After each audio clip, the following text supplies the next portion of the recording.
बहुत बढ़िया अवसर है। मंत्र न चले नाम चला लो, नाम न चले तो चतुरासी जी गुनगुनाने लगो। बिल्कुल अवसर मत दो, जैसे दुश्मन नीचे गिर पड़ा है आप ऊपर चढ़े हो, अब उसको ऊपर आने का अवसर मत दो। ऊपर आने का अवसर दिया तो अब आपको ऊपर आने का अवसर दुश्मन नहीं दे पाएगा। ध्यान रखना, एक बार अगर अब मन चढ़ गया आपके ऊपर और मनमानी आचरण करा लिया तो आपको भजन लायक नहीं रखेगा, क्योंकि वो समझ चुका है कि तुम ऐसी जगह पहुंच चुके हो कि अगर अब हम इसको हरा ना पाए तो मुझे जिंदगी भर इसका गुलाम बनना पड़ेगा। मन ने देख लिया है कि अब हम मारे जाएंगे, अब मुझे मरना पड़ेगा, तो वो आखिरी कोशिश करके आपका नाश करेगा। बस आप सावधान हो जाओ। इस समय आपके घुटने उसके गर्दन के ऊपर हैं, ऐसा समझो, क्योंकि सदगुरु आश्रय, संत आश्रय, सत्संग, नाम धाम आश्रय। अब वो विचलित हो रहा है, भड़बड़ा रहा है, कोई तो मिले ऐसा, थोड़ा तो हमें जीवन दान दे, क्या विषय भोग, थोड़ा तो मुझे विषय सेवन करने को मिले। चूक कर दी तो फिर गिरा देगा। परमहंस श्री ओंकारानंद सरस्वती जी ले जब बिल्कुल नई अवस्था में सामने उनके गए तो उनका, अच्छा बच्चा, बड़े भाग्यशाली हो, वैराग्य मार्ग में आए हो, पर ध्यान रखना, एक सांप को जब बंदर पकड़ता है तो बोले ऐसे ऐसे जड़ में रगड़ता, फिर देखता, सू तो नहीं बोला, फिर रगड़ता है, और वो मरने पर भी रगड़ता ही रहता है कि कहीं इसमें जान न। बोले बस ऐसे ही साधु को, साधक को, उपासक को अपने मन को रगड़ना है। राधा वल्लभ श्री हरिवंश, राधा वल्लभ श्री हरिवंश, राधा वल्लभ श्री हरिवंश। अगर सू बोलने का मतलब अगर थोड़ा भी विषय स्फुरण रह गया है तो अभी रगड़ते रहो, राधा वल्लभ श्री हरिवंश। फिर सच्ची कहते भजन करना नहीं पड़ता। जैसे भजन थोड़ी करना पड़ता है ही नहीं भजन, किसी और कुछ क्या करे, कुछ है ही नहीं यंत्रों में, वो स्फुरते केवल वही हो। अब उसको भजन थोड़ी करना है, रह ही नहीं गया, कुछ करना ही नहीं रह गया है। हंस रहे, खेल रहे, बात कर रहे, खा रहे, पी रहे, चल रहे, ठाड़े बैठे परे उताना, कबीर काहे हम राय ठिकाना। हर समय पर वो स्थिति प्राप्त करने के लिए निरंतर अभ्यास की आवश्यकता है। श्री भगवान कह रहे हैं कि परमम पुरुषम दिव्यम याति पार्थानुचिंतयेत। जो मेरा सदैव चिंतन करता रहता है, दिव्य परम पुरुष का साक्षात्कार उसको अपने चित्त में ही हो जाता है। चित्त स्थान भगवान वासुदेव का है। शरीर छोड़ने के बाद नहीं, शरीर रहते ऐसी आनंद की वृत्ति उदय होती है। अब उनके लिए शब्द ही नहीं तो क्या वर्णन करें। ऐसी आनंद की उसी आनंद में वो आनंद समुद्र प्रभु प्रकाशित होने लगते हैं। पर उस आनंद में जहां आपका थोड़ा प्रवेश होता है, आप उलझ करके विषय की तरफ चले जाते हैं। ध्यान देना हमारी इस बात को, यह अनुभवगम्य बात कहते हैं। जब आपको भजन का थोड़ा आनंद मिलेगा तो आप थोड़ा निश्चिंत जैसे होते हैं, उसी समय मन आपको विषयों में फंसा देगा।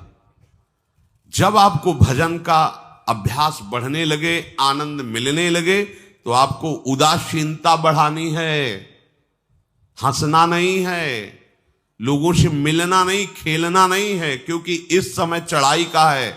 आनंद स्फुरित होने लगा, बचाओ, बिल्कुल आसपास से सुरक्षित हो जाओ। वो आनंद ही आपको ऊपर ऐसी स्थिति में ला देगा जहां ये विषय नहीं ले जाएंगे। भगवान कह रहे परमम पुरुषम दिव्यम याति पार्थानुचिंतयन्। जो निरंतर अभ्यास चिंतन का करता है, उसे चित्त में ही भगवत साक्षात्कार हो जाता है। अगर आप सावधान नहीं रहेंगे, चिंतन सही नहीं रहेगा आपका, तो किसी भी अवस्था में यह विषय चिंतन छूटने वाला नहीं। अभी हमारे पास अवसर है, अभी हमारे पास समय है, चूको मत।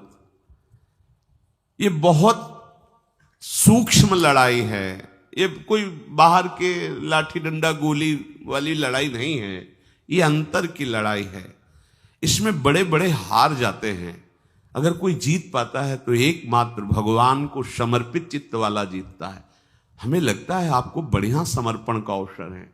अब आप ये जो मना किया जाता है, उन विषयों का भोग करते हैं, विषयों का सेवन करते हैं, तो फिर ऐसा लगता है अब हम नहीं कर पाएंगे, हमारे पास कोई चांस नहीं रह गया कि अब आपको संभाल सके। इसलिए आप सहयोग कीजिए। ये बाहरी आनंद 4 दिन का है, मान जाओ, बाहरी आनंद। ये श्री जी के मार्ग के लिए हम कह रहे हैं किसी जन्म में भगवत प्राप्ति करनी। अगर आप नहीं कर मानोगे, मनमानी आचरण करोगे तो भ्रष्ट हो जाओगे। ये संसार का स्वरूप है, किसी न किसी बहाने से वो आपको सतमार्ग से हटाएगा। ना किसी को घर आने दो, ना किसी के घर जाओ, ना किसी को रंग लगाओ, ना किसी से रंग लगवाओ। अपनी प्रिया प्रीतम के साथ होली खेलो। यहां जो सत्संग हो रहा है ठीक है, सुना, एकांतिक किया, कुटिया में जाओ चुपचाप, अपने श्री जी को रंग लगाओ, श्री जी के सामने पद गाओ, श्री जी के सामने नाचो, उन्हीं तो भावना में उनके साथ खेलो, किसी और की जरूरत नहीं। कोई अब दूसरा हमें छुए, दूसरा कोई हमारा अपना बने, अब हमें जरूरत नहीं है। देखो हमारी भाषा समझ में आ रही हो तो समझ लेना, नहीं बाद में पछताओगे। किसी को भी अपने साधन कक्ष में प्रवेश मत दो, किसी को अपनी कुटिया में मत आने। अब आप यहां गृहस्थ नहीं हो, यहां भी रह रहे हो, भले गृहस्थ वेश में रह रहे हो, आप वनवासी हो, आप श्री जी के उपासी हो, कोई व्यवहार की जरूरत नहीं। जब ऐसे रहोगे तो श्री जी आएंगे आपसे खेलने। निष्ठा, हृदय में निष्ठा। अब व्यवहार की गुंजाइश नहीं रह गई, हमारे पास समय नहीं व्यवहार का। हमारी बातें मान लो पर आप लोग मानते नहीं हो, इसलिए रंग नहीं चढ़ पा रहा। अरे वो बेचैन है आपके साथ खेलने के लिए, उनकी तरफ जब देखो ना तो बेचैन है, पर उनकी तरफ कोई देखना ही नहीं चाहता। वो तो यहीं से फुर्सत नहीं मिलती भोगों से खेलने के लिए, संसार के राग में खेलने के लिए। अरे वो तो लालायित है, वो तो खुशी हो रही है कि ये हमारा शरणागत हो गया, अभी हमारी सहचरी बनेगा, हमारी सेवा में आएगा। शरणागत होकर के पीठ कर लिया श्री जी की तरफ, मुख कर लिया संसार की तरफ, तो दोनों लाड़िले उदास बैठ जाते हैं। अब क्या करें, ये तो उधर मुख करके जा रहा है, चलो फिर कभी लौटेगा, वो फिर इंतजार कर रहे हैं। विमुख भये निमिषो ना अकृपा जब चिते तब। खूब अभ्यास करो नाम जब। कोई होली दिवाली त्योहारी, हमारा सारा त्योहार लाडली लाल से है, इन्हीं के साथ खेलो। देखो तुम्हें बताएं, जो बच्चा बाहर खेलने नहीं जाता तो माता पिता उसके साथ खेलने लगते। कैसे? घुटने के बल चल रहा है तो वो पिता भी घुटने के बल चलेगा उसके साथ साथ। वो तोतली बोलेगा तो वो भी तोतली बोलेगा। देखा है कभी ऐसा? ऐसा कर। तो ये हमारे स्वामी भी जब देखेंगे कि अरे ये तो किसी से राजी नहीं है, केवल हमसे खेलना चाहता है, इनके लाने का एक ही उपाय है, ध्यान रखना, अनन्य व्रत नहीं चाहिए हमें। और जैसे कल आप सुन रहे थे, पपीहा बन के रहू रे, बस यही चातक व्रत नहीं, हमें नहीं चाहिए। अगर हमारे रंग पड़ेगा तो लाडली लाल का पड़ेगा, हम खेलेंगे तो लाडली लाल के साथ खेलेंगे, नहीं तो अब आजीवन नहीं खेलेंगे, आजीवन नहीं खेलेंगे। अगर हम पाएंगे तो इनकी जूठन पाएंगे, नहीं तो प्राण त्याग देंगे। जिएंगे तो वृंदावन में जिएंगे, नहीं जीवन। ये व्रत चाहिए। काहे को व्यर्थ समय नष्ट कर रहे हो? धारण करो अनन्य निष्ठा का व्रत। इनको अपनी तरफ आकर्षित करने के लिए अनन्यता ही व्रत है। रसना कटो जो अन रटो, निरखियन फुटो नयन, श्रवण फुटो जो अन सुनो, श्री राधा जसमैन। कोई भी सत्संगी कोई व्यसन न करे, अन्य किसी से संपर्क न करे, खूब पद गाओ, खूब नाचो, अपना दरवाजा कुटिया का बंद करके खूब रो, नाचो, खेलो, कूदो, उन्हीं से वो खेलने लगेंगे। उनको चैन नहीं है आपके सिवा, आप चैन से रह रहे हो। हमारे प्रिया प्रीतम आपका इंतजार कर रहे हैं, तभी आप पर हेतु की कृपा की। ये बात अंदर की समझो, प्रिया प्रीतम अंदर से